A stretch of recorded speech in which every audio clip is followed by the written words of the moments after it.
Could you just elaborate, and I hate to be redundant, you know, and deal with retrograde way of thinking when it comes to religion, but that's the problem. Oh, that's a huge thing, brother. Facing our people according to that. Here we are, you know, in a group here discussing metaphysical principles, but you know, the majority of our people are still caught in religious dope, you know, this ideology, and it's really hurting us, and it's really putting us back. Could you just elaborate on the effects? And I know it's a degenerative effect. And what's going to happen if these people don't become in tune with higher consciousness or higher frequencies of consciousness? Well, there are those who come into the world and they've made their choices. Most of the people that are in the world today are young souls. So you can take advantage of them by giving them something to believe in.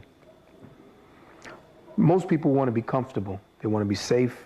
They want to be assured of security. They want to feel good about who they are. They want to be told that they're loved. They want to be given another place to be. In other words, what are you doing with yourself? Are you building your career? Well, religion is to build your soul's career.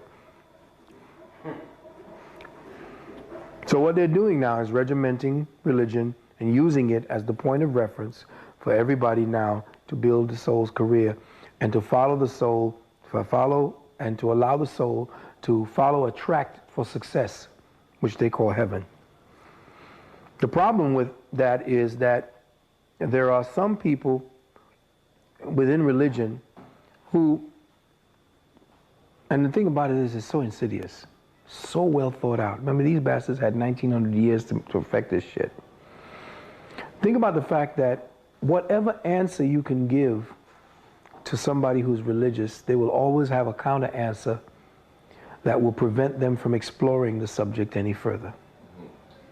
They are created in that manner so that those people who participate in religion feel that they have the power to answer you without any evidence of what they're answering. They don't need evidence.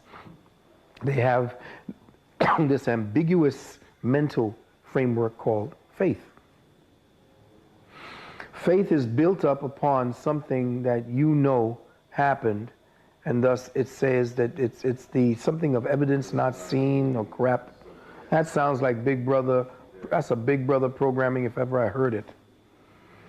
If you have faith in something, that means it's been tried and true over and over again. I'll tell you what I have faith in. I have faith in the seasons. I know for a fact that if everything works all right on the planet, we'll have winter, summer, spring, and fall, even though we're not having any more. I have faith in the fact that there is an ability that when I see the clouds up above, 9 times out of 10 it's going to rain. I have faith in the fact that I can trust my senses when certain things show me that this is what's going to happen. But for Christ's sakes, I don't know no goddamn Jesus, and I don't know how it is somebody can now dispense with all of what they've been taught and all of what it is that they have been reared to believe is real. They can't say 1 and 1 is 3. Why? Because the evidence is there. So who is Jesus? Well, everybody told me who Jesus was. These people live in secondhand reality because they've been educated in that way. So what happened? The secondhand, remember I told you, the secondhand structuring of consciousness by education predisposes the being to become comfortable with secondhand knowledge.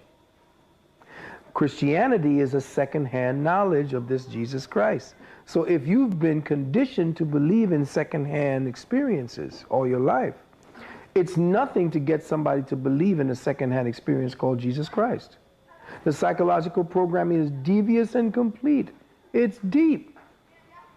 But religious people are so hypnotically connected and so hypnotically focused into the paradigm that they cannot see that they are being orchestrated to believe this. They believe that their belief is theirs because they have been told that their belief will be yours. Not realizing that the years of conditioning to get into that belief came about as a result of a planned orchestration of your consciousness from the time you're in the cradle.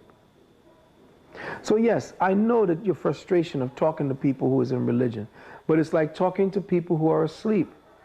If they're in a coma, They'll hear you, but they won't respond. It's the same thing. There is a defense for every religion, every faith. Every one of them has a way of explaining what they think and what they believe, and they will have that energy with them as their protection. That is their shield. They tell you, Jesus is my shield. You see, Jesus is my rock. All these symbols are there for their comfort, something they need in order to feel whole within themselves.